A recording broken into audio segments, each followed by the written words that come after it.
안녕하세요, 솔스예요. 저는 오늘 전에 비디오에 말씀드렸듯이 뉴질랜드 워킹홀리데이 후기로 돌아왔습니다. 뉴질랜드 워홀 Q&A! 저는 뉴질랜드에는 8개월 있었고요. 호주랑 똑같이. 그리고 이제 저는 또 한국인이 많이 없는 퀸즈타운이라는 곳이랑 아우라키 마운트 쿡이라는 곳이 있어요. 근데 거기 같은 경우는 진짜 가장 가까운 동네가 차로 40분 이상 가야 되는 거리에 있는 약간 정말 외진 곳, 산 앞에 호텔이랑 라지 밖에 없는 그런 곳에서 살았었어요.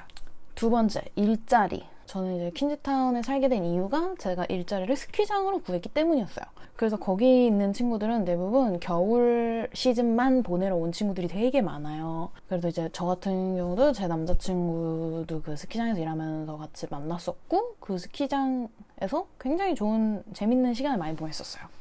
대부분 이제 외지 쪽으로 나와 계신 분들은 시즌 잡으로 진짜 많이 일을 하더라고요. 그런 식으로 시즌 잡을 해서 레지던시까지 받는 분들도 봤었어요.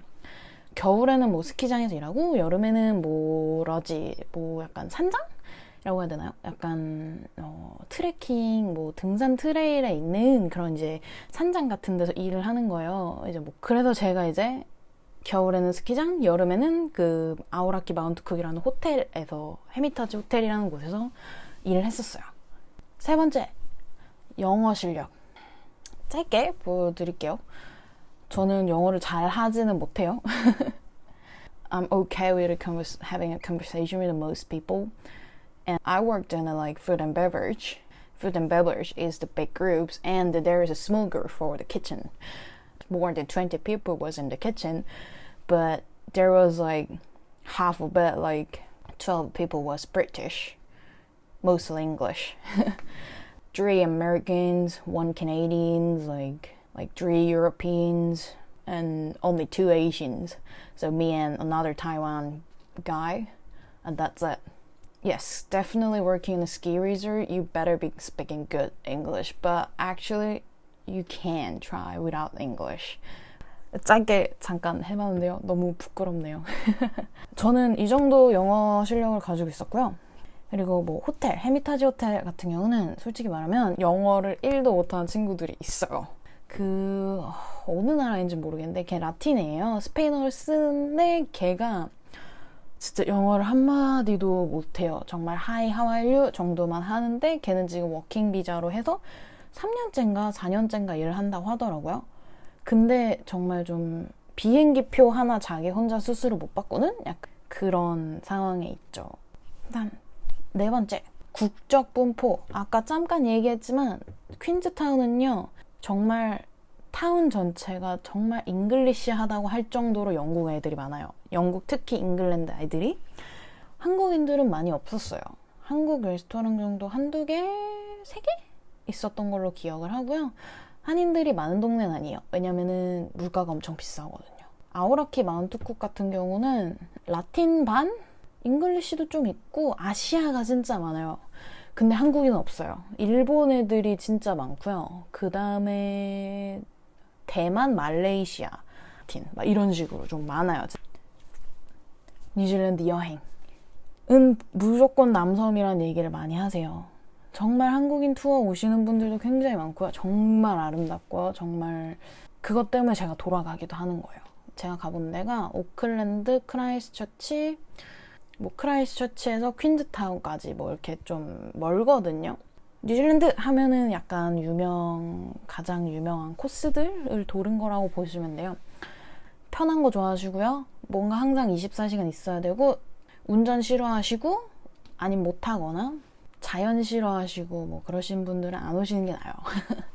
북섬에서 사시면 됩니다. 오클랜드만이 유일하게 굉장히 큰 도시라고 하더라고요.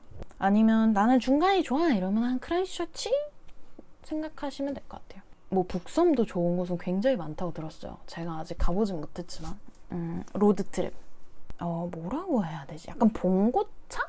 뒤에를 개조를 해서 침대를 놓고 밑에다가 이렇게 적재할 수 있고 트렁크 이렇게 열면은 간이 키친처럼 해갖고 그냥 간이 키친이라고 해봤자 브루스타 있고 냄비 몇 개, 후라이팬 몇 개 그러고 들고 다니는 거예요.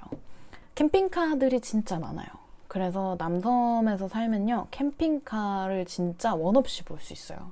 저 같은 경우는 내 남자친구가 이제 그 밴이 있었어가지고 거기서 이제 자고 먹고 자고 하고 저는 한 일주일 정도밖에 못했었어요. 그때 뭐 일을 바로 시작을 했었어가지고. 정말 이제 대자연의 뉴질랜드를 보고 싶다 하시면 남섬, 아니면은 나는 그냥 뉴질랜드 뭐 대자연도 좋고 뭐 도시도 좋고 이것저것 보고 싶어 하시는 분들은 북섬으로 가시면 될 것 같아요. 6번째, 취미생활. 저는 뉴질랜드 있을 때 워낙 첫 번째 직장은 스키장에서 일을 했었으니까 당연히 프리 시즌권이 나오죠. 그러니까 저는 4개월 동안 뉴질랜드 퀸즈타운에 있었을 때는 대부분 스키 타고 보드 타고, NG 스키 자체가 굉장히 좀 이런 이것저것 액티비티라고 해야 되나? 그런 걸 굉장히 많이 해요. 그래서 매주 거의 뭐가 있다고 생각하시면 돼요. 뭐 스포츠 경기도 이제 제가 일했던 데는 코로네픽이라고 하는데 코로네픽, 리마커블이 약간 마주보고 있어요. 그래서 얘네가 항상 경쟁 상대인 거예요. 그래서 되게 막 야 축구 시합하자 이러면은 코로네때 리마커블 한 붙고, 아이스하키, 축구 막 이런 식으로 할 수 있는 건 다 해요. 그리고 뭐 파티도 진짜 많이 하고요. 뭐 바쁜 시즌 쳐줘서 고맙다 막 이러면서 펍 하나를 통째로 빌려가지고 거기에서 뭐 다 하고 막 코스프레 막 그런 거 진짜 많이 해요. 보드 타거나 파티하거나 이런 거밖에 없기 때문에 재밌어요. 많이 재밌어요. 다시 돌아가고 싶을 정도로. 근데 돈이 안 돼서 안 가요. 근데 정말 돈을 못 모아요. 그리고 마운쿡. 마운쿡은요 그렇게 할 게 없기 때문에 대부분 등산, 트레킹 그 정도? 아니면 자전거 타는 것도 있다. 대부분 근데 마운트쿡에서 놀려면 좀 운전을 해서 나가는 그런 게 많았었어요. 닌텐도를 사가지고 마리오 카트를 막 엄청 했던 게 기억이 나네요. 7번째, 도시? 시골? 저는 시골. 제가 도시에서 크고 자라서 그런지 저는 도시보다는 시골을 좋아하는 편이에요. 근데 불편한 건 당연히 있죠. 불편한데 약간 정말 자연인으로 살아요. 정말 뭐 화장도 안 하고요. 뭐 옷도 그냥 아무거나 그냥 보이는 거 주워 입고요. 진짜 그러고 살아요. 저는 한 4개월 동안 화장을 한 번 했나? 막 그랬었어요. 제 생일 때. 물가. 비싸요. 제가 여행 통틀어 가본 나라 중에 제일 비쌌어요. 제가 16점 한 7~5불 정도 받았었어요. 근데 16.75면은 야, 뭐 환율 따지면은 뉴질랜드 달러 800원이 안 돼요. 한국 돈으로. 10,000원? 조금 뭐 나쁘지 않죠? 근데 이게 물가가, 호주가 물가가 비싸다고 하잖아요. 아니요. 되게 싸요. 호주에서는요, 제가 막 이것저것 이렇게 사고 매주 장을 봤었을 때 50불? 안 나왔었어요. 뉴질랜드는요, 기본 100불. 시장 한번 보면. 많이 사지도 않았는데.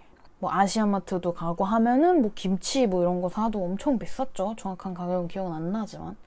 근데 심지어 이제 퀸즈타운이 엄청 비싸요. 비싸기로 유명해요. 그러니까 산에 둘러싸여 있는 동네예요. 그래서 운송비가 플러스 알파로 붙어요. 운송비라고 해야 되나? 세금이 그 지역 때문에. 그래서 시급이 뭐 한 주에 뭐 한 2주치가 같이 들어오거든요. 한 1,000불 정도 이렇게 들어와요. 그러면은 근데 방값이 매주 225불이 나갔었어요. 그러고 플러스 빌까지.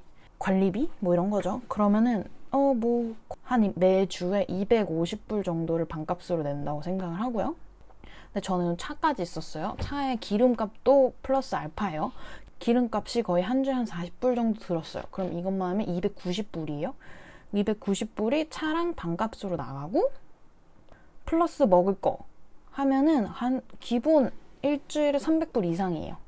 600에서 700불 가까이 2주에 나가요. 그러면은 월급이 1,000불 들어요. 그럼 300불 남는 거예요. 일주일에.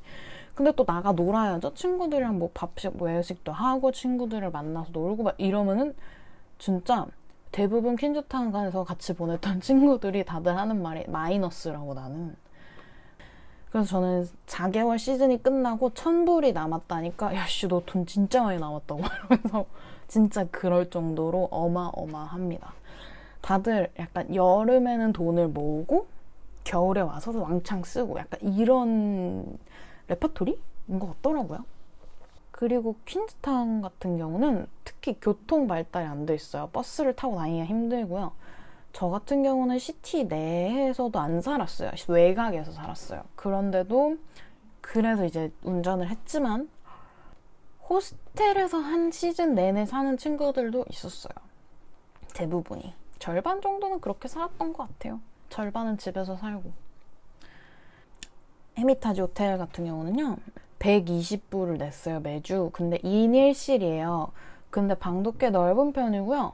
물론 커플인 애들은 커플끼리 지내고 물론 1인실로 쓸 수도 있어요. 문의를 해야 돼요. 즉 120불이 빠져서 월급에 들어와요. 근데 그 120불이 한 주에 120불인데 2주 하면 240불. 퀸즈타운에서 한 일주일 사는 거랑 똑같죠. 240불에 빌 따로 안 내고요. 거기에 플러스 식비까지 해주는 거예요. 맛은 없지만.